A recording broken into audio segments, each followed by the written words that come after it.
एक लड़की की एक बोरी में कटी हुई लाश मिली। कौन थी वो लड़की? किसने उसकी इतनी निर्ममता से हत्या कर दी? सोशल मीडिया पर दोस्ती हुई फिर प्यार और शक के बाद एक खौफनाक अंजाम।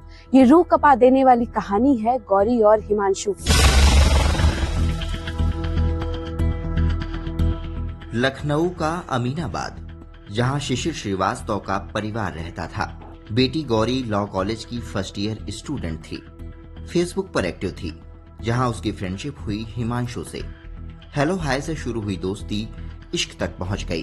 गौरी और हिमांशु की मुलाकात सोशल मीडिया के जरिए होती है, फिर नंबर का आदान प्रदान होता है और व्हाट्सएप के जरिए भी इन दोनों के बीच बातचीत शुरू होती है। तारीख थी 1 फरवरी 2015। हिमांशु के घर वाले बाहर गए थे।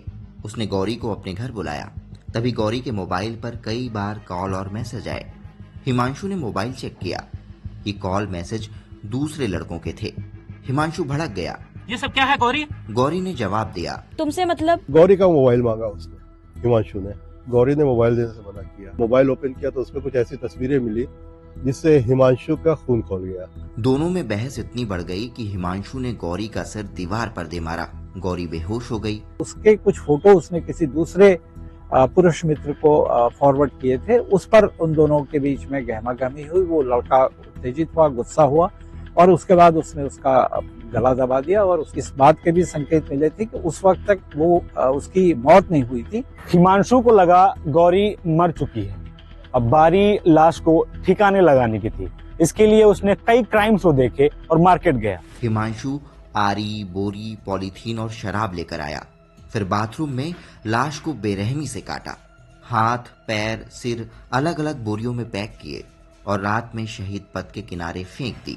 अगले दिन यानी 2 फरवरी की सुबह मॉर्निंग वॉक कर रहे लोगों की नजर उन बोरियों पर पड़ी। पुलिस को 3 बोरियों में लाश के टुकड़े मिले। जांच शुरू हुई। 3-4 जगहों पर अलग अलग टुकड़ों में एक लड़की का शव मिला। उधर गौरी के पिता शिशिर अमीनाबाद थाने पहुंचे। पुलिस ने बताया शहीद पथ पर एक लड़की की लाश मिली है। शिशिर मौजरी पहुंचे तो लाश देखते ही चीख पड़े, गौरी, ये मेरी बेटी है। 3-4 जगहों पर अलग अलग टुकड़ों में एक लड़की का शव मिला। जब पोस्टमार्टम रिपोर्ट आई तो पुलिस वाले भी कांप गए। जब गौरी के टुकड़े किए जा रहे थे तब वो जिंदा थी। राजधानी लखनऊ का ये एक हाई प्रोफाइल मामला था, इसलिए पुलिस पर प्रेशर भी बढ़ता जा रहा था। पुलिस की 5-6 टीमें जांच में जुट गई थी। सबसे पहले गौरी का नंबर ट्रेस किया गया। लास्ट लोकेशन मिली तेलीबाग। सीसीटीवी खंगाले गए। एक फुटेज में गौरी हेलमेट लगाए एक लड़के की बाइक पर बैठी दिखी। बाइक की तलाश करती पुलिस हिमांशु के घर पहुंची और सीसीटीवी कैमरे खंगालती है तो हेलमेट लगाए एक लड़का और उस पर बैठी गौरी भी दिखती है। फिर पुलिस उस मोहल्ले में पहुंचती है जहां का वो लड़का है। एक मोटरसाइकिल भी मिलती है। घर से हेलमेट, आरी और गौरी का मोबाइल बरामद हुआ। हिमांशु को अरेस्ट कर लिया गया। सारे सबूत हिमांशु के खिलाफ थे। पूछताछ में सच बाहर आ गया। हिमांशु बोला, गौरी ने मुझे धोखा दिया। वो कई लड़कों से बात करती थी। पुलिस ने हिमांशु को जेल में भेज दिया है। मामला अभी अंडर ट्रायल है।